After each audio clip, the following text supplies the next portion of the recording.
Irmãos, nós iniciamos domingo passado mais uma série de mensagens, agora baseado nas 7 cartas das igrejas da Ásia. E eu pediria a sua total atenção, se você tiver que ir ao banheiro, tomar uma água, pode fazer agora, para que a gente seja focado naquilo que o Espírito Santo tem para dizer para a gente nessa noite. E certamente a palavra de Deus, ela nunca volta vazia. Deus sempre quer falar algo conosco. Deus sempre quer tratar alguma coisa na nossa vida, porque nós somos seres em formação, né? Nós somos seres que estão num processo de conversão contínua e precisamos de fato do Espírito Santo para que nós não sejamos os empecilhos para nós mesmos, para desfrutar tudo aquilo que Deus tem para a gente. Então a gente iniciou essa série de mensagens e começamos domingo passado a primeira das 7 cartas escritas pelo próprio Jesus e redigida por João na ilha de Pátimo, mais ou menos no ano 90 depois de Cristo. Ele escolhe 7 cartas da Ásia Menor. A primeira carta que Jesus escreveu foi para a igreja de Éfeso, a igreja do trabalho, a igreja que trabalhava incessantemente pelo Senhor. Não era uma igreja preguiçosa, falava para evangelizar, o povo de Éfeso estava lá. Falava para fazer um mutirão para ajudar os irmãos, a igreja de Éfeso estava lá. Mas o Senhor tinha contra a igreja de Éfeso que ela havia se esfriado. Ela havia perdido o seu primeiro amor. Ela havia perdido a motivação, a paixão, o entusiasmo. Não há nada mais ruim na vida de alguém quando ela perde o amor. É um relacionamento sem graça, né? Não tem mais sentido. E a igreja de Éfeso perdeu o seu amor, a sua motivação, esse entusiasmo. E quantos cristãos hoje também são apenas cristãos nominais? Se perderam, não são mais seguidores de Jesus, são de uma religião, mas não de Jesus de Nazaré. Se tornaram mecânicos, robotizados, religiosos, sem afeição, sem amor. E para Jesus, quando perde-se o amor, o trabalho se torna algo em vão. E domingo passado nós vimos essa carta de Jesus para Éfeso e hoje leremos a carta de Jesus para a igreja de Esmirna, que está lá no Apocalipse 2, versículo 8 ao 11. E eu queria falar bem brevemente de Esmirna, que representa aqui, alguns teólogos e biblistas vão dizer, o tempo de perseguição mais forte que a igreja teve desde o seu nascimento, que foi do século I ao século III.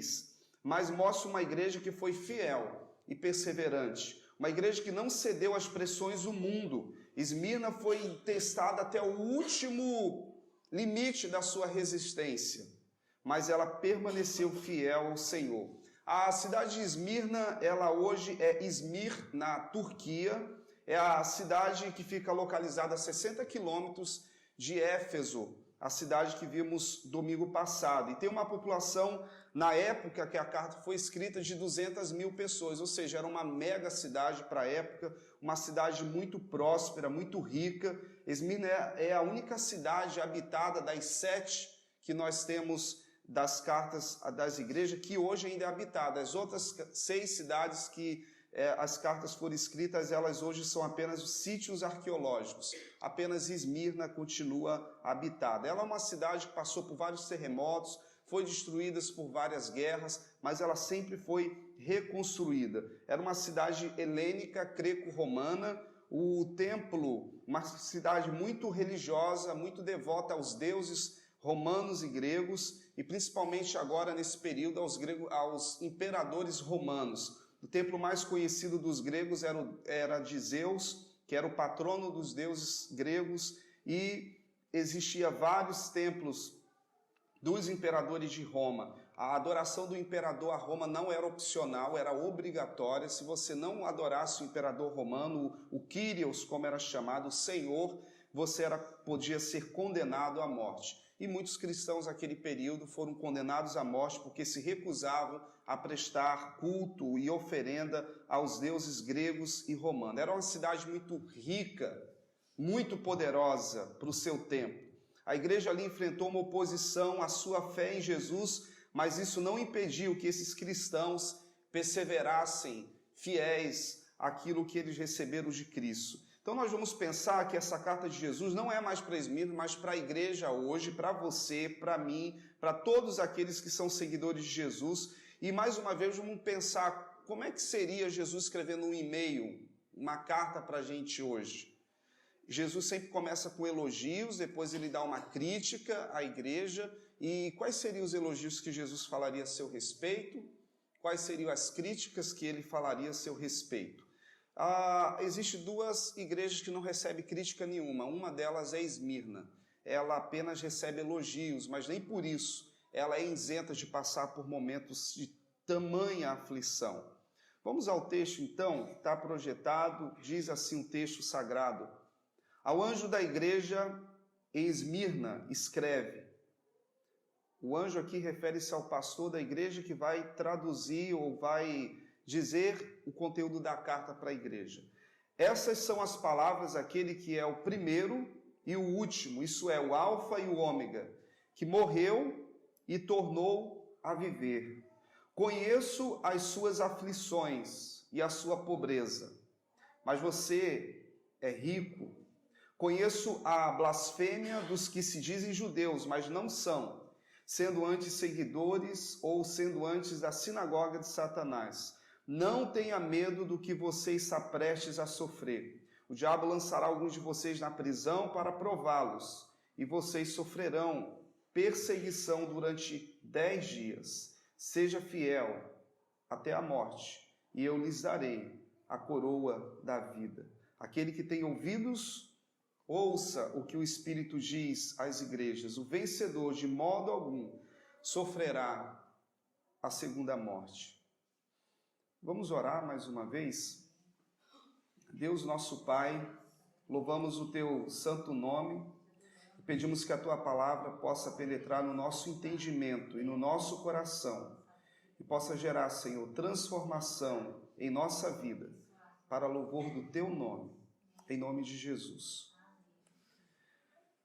A igreja de Esmirna, irmãos, é o exemplo de cristão que tinha tudo para dar errado, tudo para reclamar, tudo para andar desanimado, tudo para esmorecer.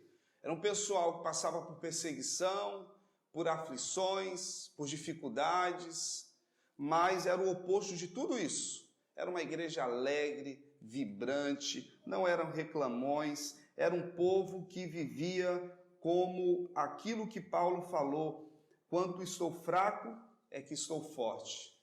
Tem uma imagem que vai fazer, é o relato, é a imagem, uma das imagens do cristianismo que mais retrata a igreja de Esmirna. Eles crucificavam ali no teatro de Esmirna, também eles tinham um teatro de mais ou menos 20 a 30 mil pessoas, e o espetáculo era crucificar os cristãos e depois atear fogo. Nero era um homem tão cruel com os cristãos que ele iluminava Roma e o império com os cristãos como tocha de fogo. Você imagina, o poste no Império Romano eram os cristãos queimando vivos. E ali está o pastor Policarpo com a sua congregação, quando foi um dos mártires, um dos primeiros mártires mais conhecido em toda a cristandade. Essa segunda imagem era a que o Ed vai passar ali, é uma das torturas mais comuns também que os césares romanos faziam com os cristãos. Eles pegavam muitos leões e tigres, deixavam muitos dias sem comer e colocavam os cristãos na arena para serem devorados.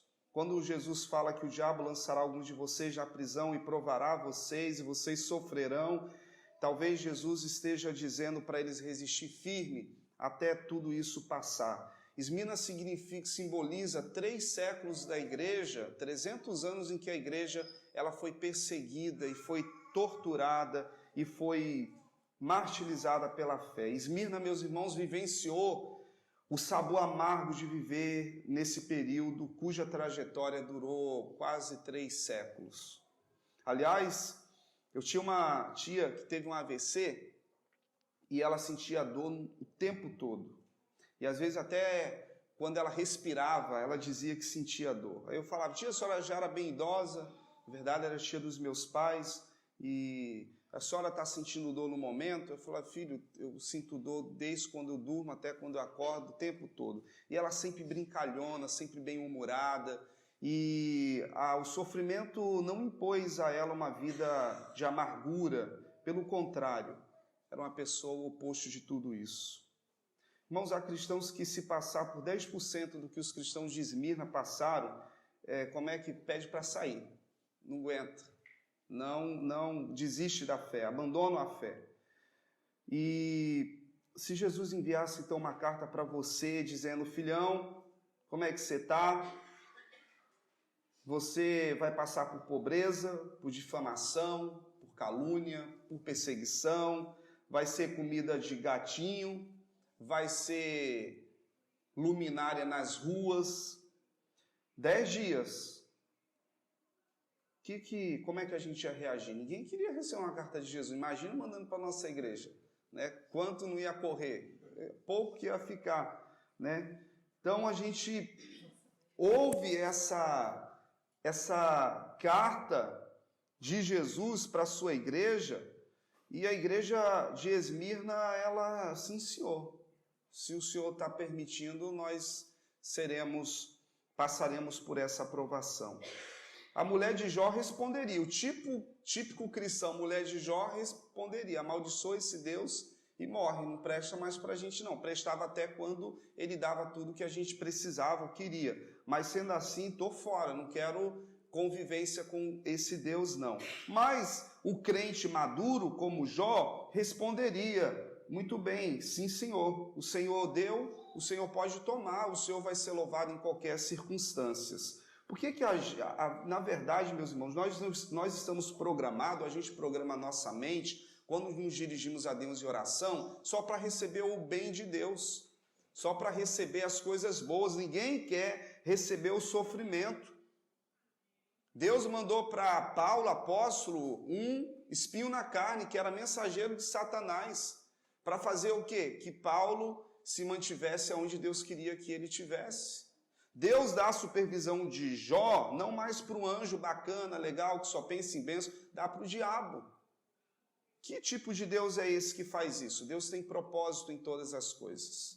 O sofrimento é a escola de Deus para nos ensinar a sermos crentes maduros, dependentes de Deus e não da gente. Imagina então Deus mandando uma carta para os cristãos da Coreia, que é um dos países que mais passam perseguição hoje, falando: galera, estou tirando a liberdade do Brasil e estou dando para vocês. Brasil, estou invertendo o negócio. Agora vocês vão sofrer perseguição e os crentes da Coreia vão dar um descanso para eles. Como é que nós íamos reagir?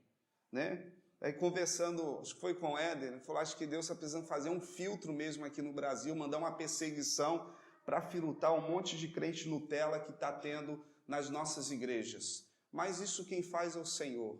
Né? Porque nós vivemos hoje um cristianismo vergonhoso no nosso país, de igrejas cheias de pessoas vazias de Deus, de pessoas que não querem compromisso com o Evangelho, e a igreja de Esmirna é um tapa na cara da igreja de ontem, de hoje e de sempre, da igreja que não leva Deus a sério.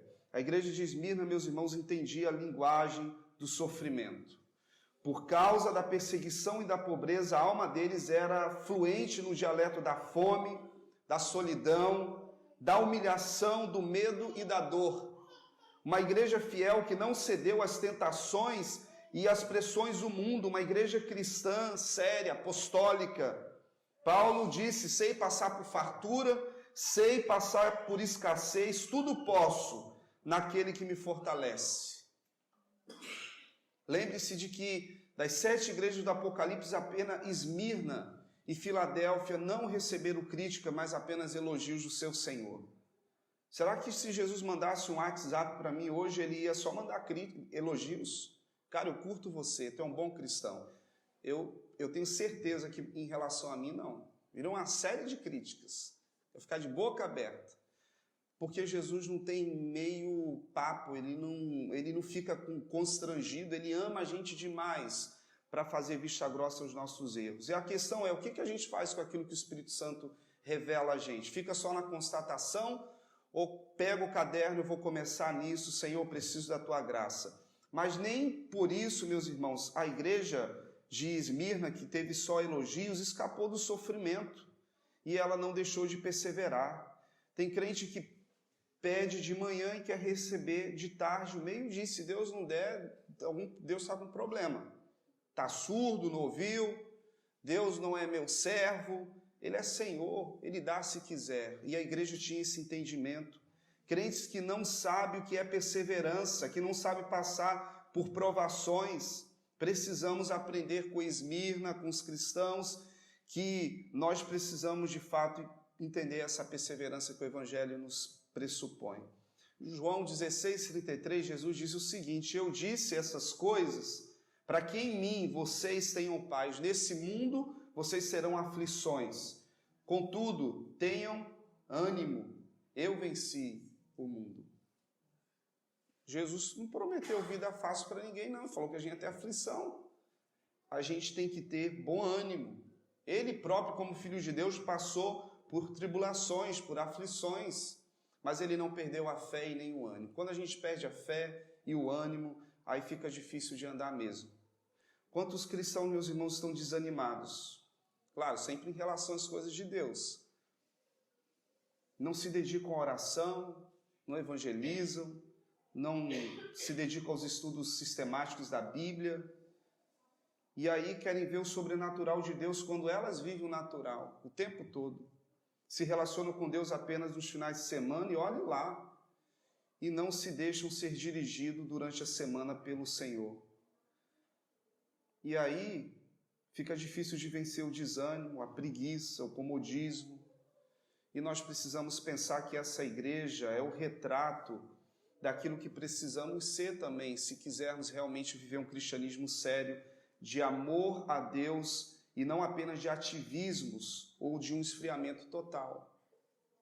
Esmirna também testifica para nós a verdade do ensino de Paulo, que na segunda carta de Paulo ao Timóteo, capítulo 3, versículo 12, de fato, todos os que desejam viver piedosamente em Cristo Jesus serão perseguidos. Irmão, se a gente não incomoda o mundo, o sistema corrupto do mundo, é porque tem algum problema. Não é com Jesus, é com a gente. Vai incomodar. A luz, quando chega nas trevas, ela chama a atenção. A gente precisa, de fato, pensar, como disse C.S. Lewis, se realmente nós estamos vivendo o cristianismo apenas vivendo de religião. Porque o cristianismo, a presença de Jesus em nós, ela é, de fato, ela vai trazer para a gente algum tipo de perseguição. Até o nome da cidade de Éfeso descreve o que a igreja estava passando naquele momento da história. Esmirna significa mirra, é uma erva amarga, que tem um gosto amargo. Então foi um gosto amargo para Esmirna beber dessa fonte inesgotável que era a água da vida. Mas Jesus falou, não desanime, persevere, porque eu vou fazer dessa água amarga uma água doce. Assim como foi no deserto, quando o povo de Israel tomou da água amarga, Deus ele trouxe a água viva do céu para que saciasse a sede daquelas pessoas. A igreja realmente ela estava experimentando esse sabor amargo de viver num mundo infectado pelo pecado, e a vida é sim, meus irmãos, amarga no mundo em que nós vivemos. A marca do sofrimento é comum na vida de quem ama a Jesus Cristo. Eu vejo hoje a igreja simbólica de Esmirna como a igreja perseguida de hoje, a igreja que sofre. Irmãos, todos os anos quase mais de 10 mil cristãos morrem hoje pela sua fé. São uma média de 20 mil mortes por dia. Hoje, domingo, enquanto a gente está cultuando, 20 mil cristãos foram assassinados, foram martirizados, simplesmente porque são cristãos. O Apocalipse ensina que se a igreja, que o amor é a marca da igreja, em Éfeso, sendo o amor, em Esmirna é o sofrimento. A exposição de sofrer prova a autenticidade do amor. No casamento não tem só amor, beijinhos, né? Às vezes o casal se exaspera, briga, discute, tem desentendimento, mas o amor faz superar os desentendimentos e as brigas. E, de fato, o sofrimento ele está correlacionado com o amor. Paulo vai escrever aos Coríntios dizendo que o amor é sofredor. E a prova de que os crentes de Esmirna não tinham perdido o primeiro amor, como a igreja de Éfeso havia perdido, é que eles estavam, de fato, preparados e dispostos para sofrer pela causa do Evangelho, como Pedro e João, os cristãos de Esmirna estavam, em Atos 5,41 vai dizer, alegres por terem sido considerados dignos de serem humilhados por causa do nome do Senhor. Como é que um crente fica alegre porque está sendo humilhado? Os cristãos viviam essa verdade. Como o cristianismo dessa época da história, do nosso tempo, está carente de cristãos amorosos e sofredores pela causa do Evangelho. Eis o que Jesus diz lá em Mateus 5,11. Bem-aventurados sois vós, quando por minha causa vos injuriarem e vos perseguirem e mentindo disserem todo mal contra vós. Regozijai-vos e exultai, porque é grande o vosso galardão no céu, pois assim perseguiram os profetas que vieram antes de vós. Vós sois o sal da terra, vós sois a luz do mundo. Regozijai-vos e exultai nas dificuldades. A igreja de Esmirna entendia, encarnou essa palavra de Jesus. Nós precisamos, meus irmãos, da igreja de Esmirna para nos ensinar a cultivar a marca do sofrimento, que é o fruto do amor, que nos torna pessoas resilientes e não reclamões. Como é que você lida com o sofrimento? Como é que você lida com as dificuldades de ser fiel a Jesus no mundo que vai na contramão dos valores de Deus? A vida, meus irmãos, é a professora mais implacável que tem, porque ela primeiro dá a prova e depois ensina a lição. Na escola não é diferente, meninos e meninas que estão me ouvindo. O que o professor faz? Dá a primeira lição e depois o que vem da lição? A prova. A vida é diferente, ela primeiro dá a prova e depois ela ensina as lições. E a escola de Deus existe essa matéria chamada sofrimento, que ele não isenta nenhum dos seus filhos de passar por tal aflição e nem isentou Jesus de Nazaré quando aqui esteve. Aliás, C.S. Lewis vai dizer uma frase muito interessante: Deus ele sussurra nos nossos prazeres, mas ele grita através do nosso sofrimento. É preciso um sofrimento para despertar quem está dormindo. É preciso um sofrimento para chamar a atenção de quem está distante. Às vezes o sofrimento pode ser uma ferramenta de Deus, uma matéria de Deus, em que nós possamos aprender a depender mais da graça de Deus. Paulo, em uma das suas pregações, ele disse: eu trago no meu corpo as marcas de Cristo. Não era tatuagem não, uma cruzinha assim, aquela cruzinha que é moda, né? Um crucifixo. Era a marca da chibatada, dos apedrejamentos, eram as marcas emocionais da calúnia, da difamação. E eu me alegro nos sofrimentos por amor de Cristo. Gente, esses crentes eram doidos. Ou então é a gente que não entende o Evangelho. Como é que o cidadão se alegra com o sofrimento? Como é que o cidadão se alegra com as marcas de uma chibatada? Ou essa igreja está errada ou a gente está, irmão. E a gente precisa entender que o sofrimento é essa matéria de Deus na vida da gente para nos aproximar de Deus.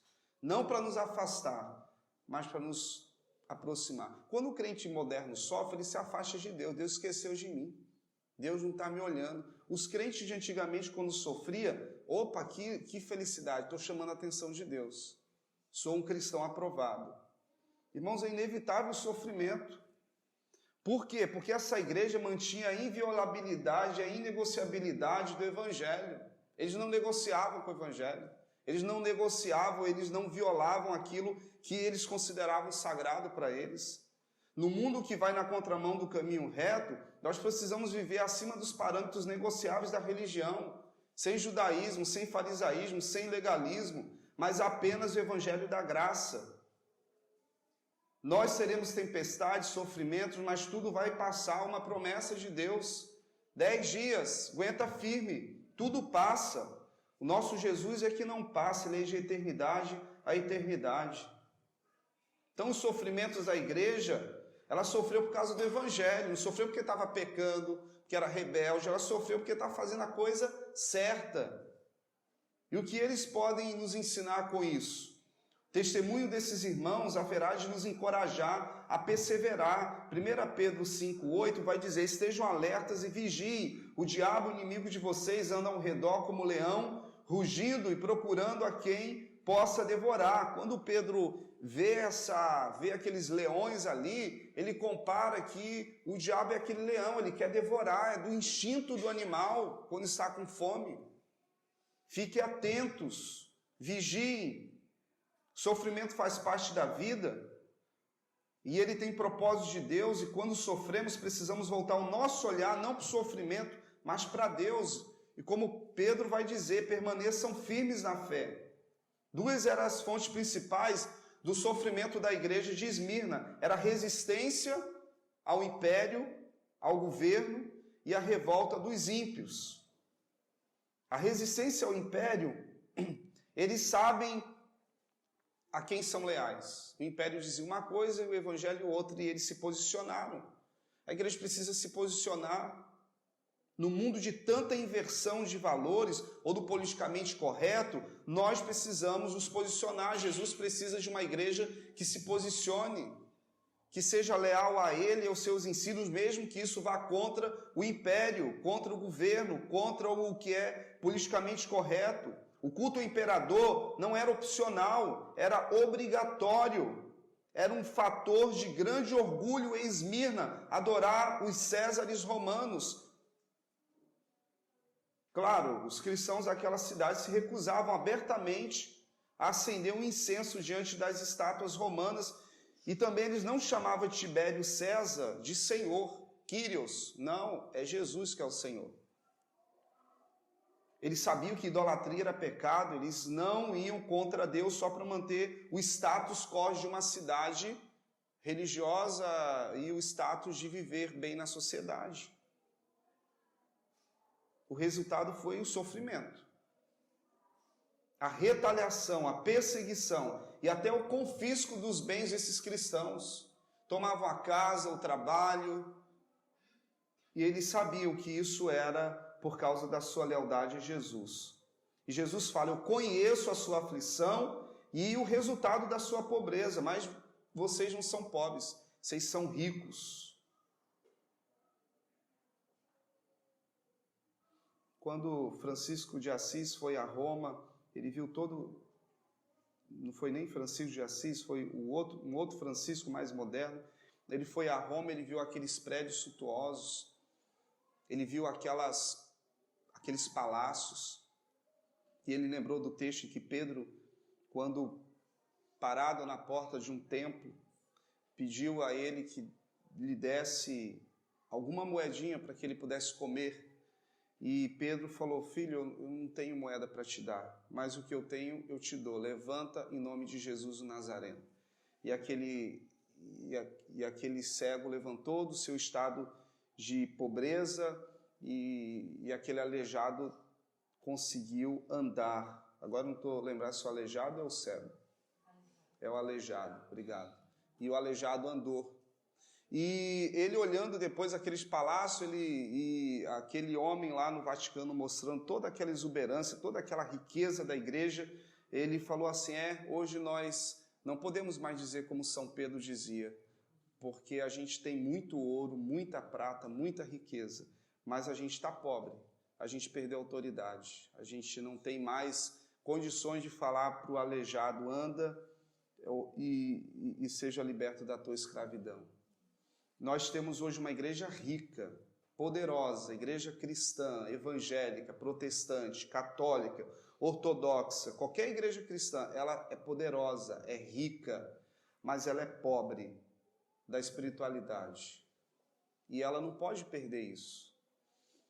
Agora, a igreja de Jesus, que se identifica como seguidor do Nazareno, essa igreja continua rica. Ela continua vibrante. E eu espero que Deus encontre essa igreja em mim, encontre essa igreja em você também. Há um outro aspecto da presença desses cristãos em uma cidade pagã que o texto vai narrar, que é a revolta dos ímpios. Era o orgulho de Éfeso, a adoração a Diana. e era orgulho para os gregos ali a adoração a Zeus e a adoração a Tibério, que era o divinizado da época, o divino romano. Os judeus eram, então, pessoas consideradas blasfêmias, mas aí o Senhor Jesus vai dizer: conheça a blasfêmia dos que dizem ser judeus, mas não são, eles que são blasfêmios. Eles estão sendo da sinagoga de Satanás, são falsos. Professam a Deus com os lábios, mas seu coração está distante dele. Os judeus eram isentos de todas as obrigações sacrificiais impostas a Roma, mas era a forma que o império havia encontrado para conviver pacificamente com os judeus. Mas, por outro lado, os judeus, esses não todos, eles incendiavam, eles ficavam lisonjeando as autoridades e colocando as autoridades contra os cristãos. Da mesma forma que eles fizeram quando foi a crucificação de Jesus, colocando o povo contra Jesus de Nazaré até que crucificaram. Há duas formas principais de perseguição aqui, meus irmãos. Sempre quando resistimos às forças e ao sistema do mundo, do império secular que estamos inseridos, nós sofremos. E sempre que proclamamos abertamente a verdade do Evangelho sem negociá-lo, nós sofreremos. São perseguições psicológicas, emocionais, físicas, no trabalho, na escola, na vizinhança. A sociedade que não consegue entender o caminho de Deus, ela não vai conseguir entender quando você caminha nele. O império da sinagoga de Satanás estava ali para acusar. E outra coisa, o sistema de valores desse mundo é uma máquina de moer cristãos verdadeiros. Para afirmar os valores de Deus, nós temos que estar preparados, porque o mundo jaz no maligno e devemos ser leais a Cristo. Então, essa perseguição, ela foi evidente. E a outra coisa foi a privação.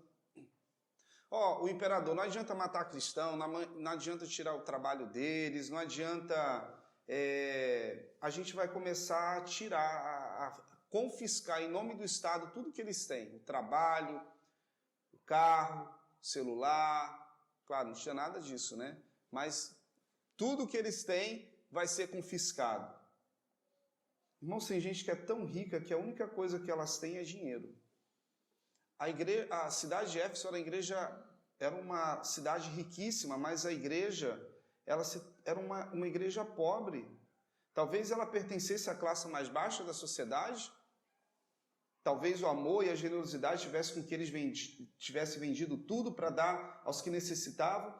Mas nenhum desses dois fatores explica a razão de tanta pobreza.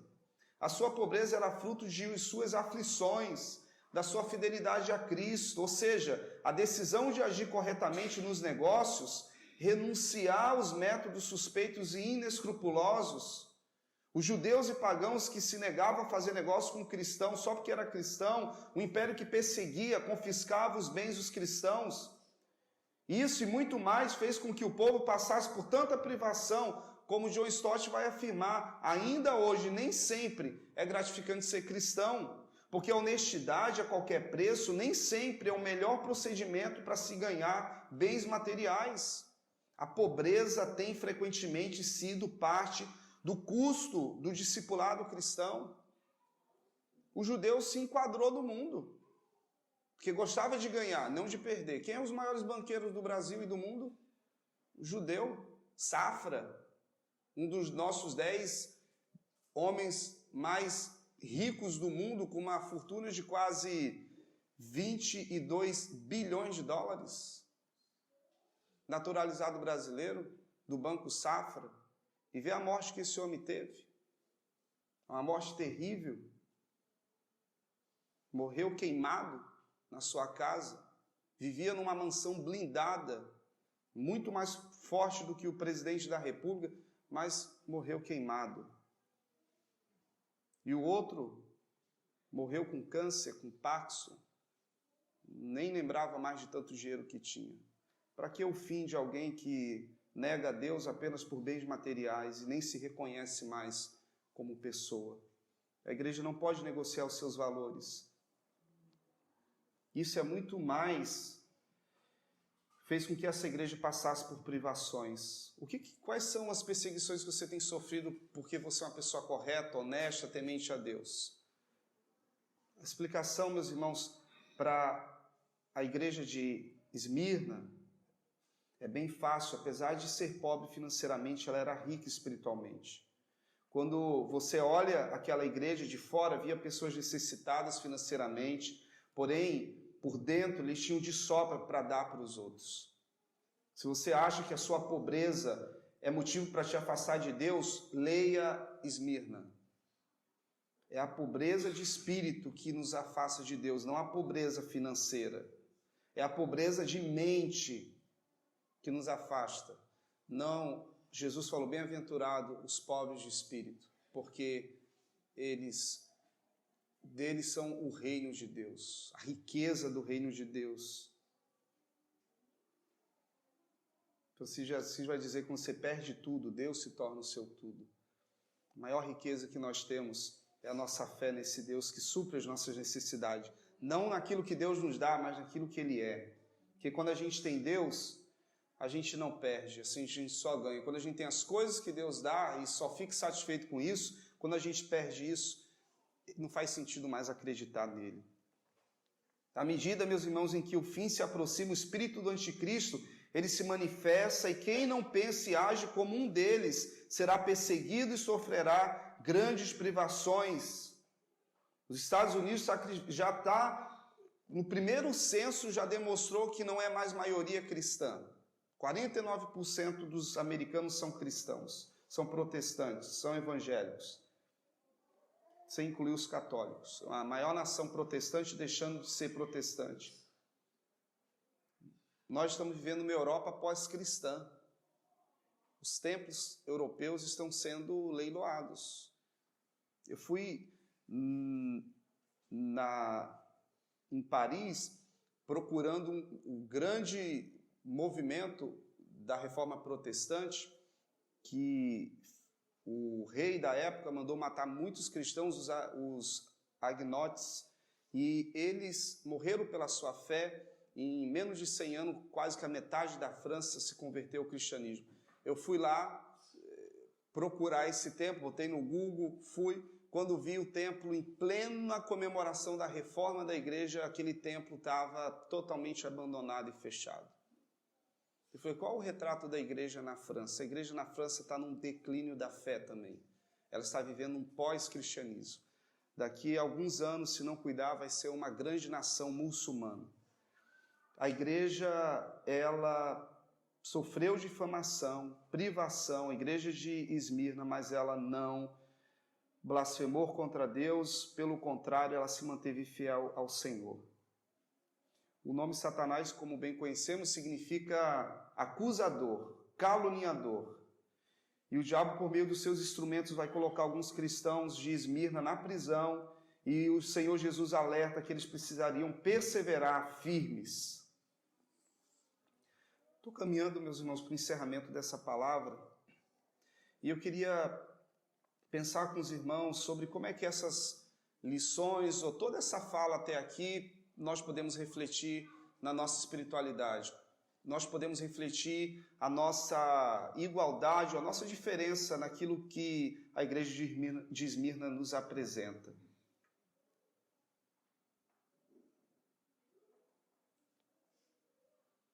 Pedro 2:23 vai dizer, quando insultado, a igreja não revidava. Quando sofria, não fazia ameaças, mas entregava-se àquele que julgava com justiça. Cuidado, você pode ser usado por Satanás para difamar e ferir e trazer sofrimento para alguém, quando nós usamos as nossas palavras, que não sejam debaixo da admoestação do Senhor. Esses judeus, essa sinagoga de Satanás, eles perturbaram muito a vida da igreja de Esmirna, eles caluniaram, eles deruraram para o imperador, olha, vocês têm um grupo aí que não adora o César, são os cristãos, e eles aquela sinagoga de Satanás, aqueles falsos judeus, eles fizeram com que os instrumentos que o diabo tinha à sua disposição, que trouxesse dor e sofrimento para aquela igreja. Não traga dor e sofrimento para alguém, difamando, nutrindo ódio, amarguras e palavras que não produzem edificação. Quando insultado, a igreja não revidava, ela sofria, porque aprendeu como Jesus o sofrimento. Ele, mesmo sendo Deus, sofreu como ovelha muda. Ele foi à cruz e à prisão. Não tenha medo do que você está prestes a sofrer. Jesus vai dizer à igreja: o diabo lançará alguns de vocês na prisão para prová-lo, e vocês sofrerão perseguição durante 10 dias. Os cristãos estavam prestes a passar um período de muito sofrimento. Já não bastasse a fome, a calúnia, as humilhações, eles agora estavam pedindo a vida deles. Esses 10 dias, meus irmãos, pode significar 10 períodos. Houveram 10 imperadores romanos que foram implacáveis na perseguição aos cristãos. Ou pode simbolizar também um tempo do imperador Diocleciano, que perseguiu a igreja por exatos 10 anos de forma cruel. Entre 81 e 96, quando ele foi imperador de Roma, e ele elegeu Esmirna como palco de escárnio aos cristãos. E a fé sobreviveu, e aqui nós estamos. Graças à fé desses cristãos do século I ao século III. Depois de tudo, ainda havia algo angustiante, a morte, o martírio. O diabo lançará alguns de vocês na prisão para provar, e vocês sofrerão por 10 dias, mas seja fiel. Até quando? Até o Papai do Céu tirar vocês da cova dos leões? Não vai ser dessa vez. Até vocês vão morrer. Mas saibam, vocês não sofrerão o dano da segunda morte. Vocês vão receber a coroa da vida. Tem uma imagem que mostra a coroa que Jesus usou e a coroa que ele promete dar para todos aqueles que honrarem a sua fidelidade ao Senhor. O mundo é um lugar de sofrimento, mas nós não precisamos sofrer por causa do pecado que nós cometemos. Mas se sofrermos por fazermos o que é justo, há uma recompensa para você. Depois de tudo o que eles haviam passado, o Senhor, ele faz com que essa igreja, ela vá até a última consequência da sua liberdade. Um dos mártires cristãos mais conhecidos foi o pastor de Esmirna, Policarpo. Ele que talvez recebeu essa carta, foi pastor, foi discípulo de João, e ele pastoreou essa igreja até no ano de 155, quando ele foi morto com outros cristãos. O imperador falou para ele negar Jesus. E ele, antes de morrer, ele vai dizer: por 86 anos eu servi a Cristo, e ele nunca me fez qualquer mal. Como eu poderia agora blasfemar contra o meu rei que me salvou? Ele está falando assim: César, não é você que é meu rei, é Jesus que é meu rei. E não é você que vai me salvar ou deixar de me salvar porque eu vou negar ou deixar de negar. Jesus já me salvou. E diz a história que Policarpo, quando atearam fogo no seu corpo, o fogo não queimava.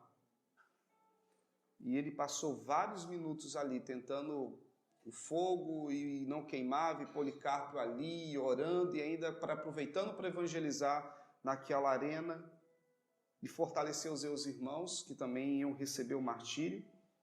E aí César, com muita raiva, lança no coração desse homem e faça-o calar.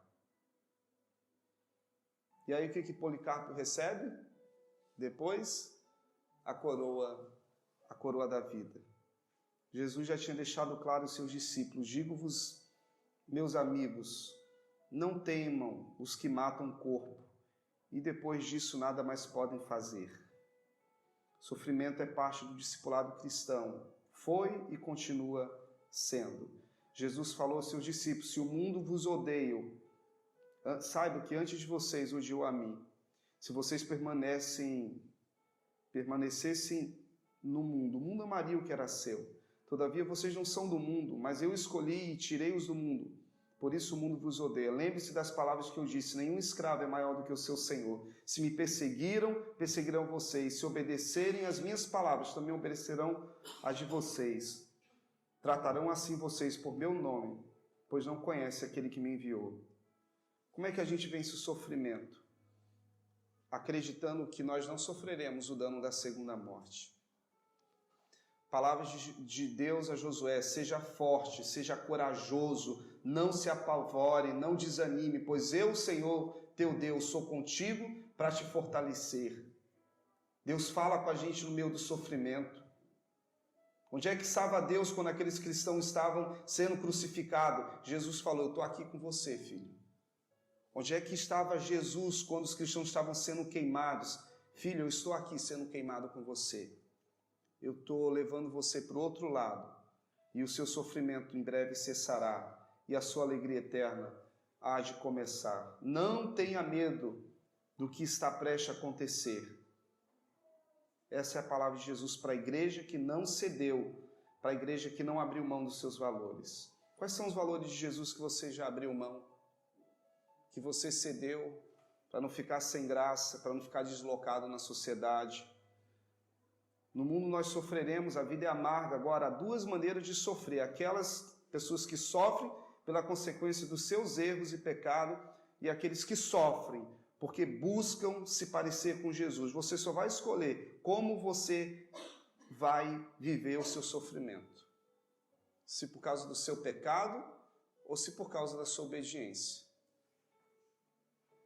Se a sua alma está gemendo, saiba que Jesus gemeu por ela. E ele geme por ela. E ele sabe que é padecer. Diferente de nós.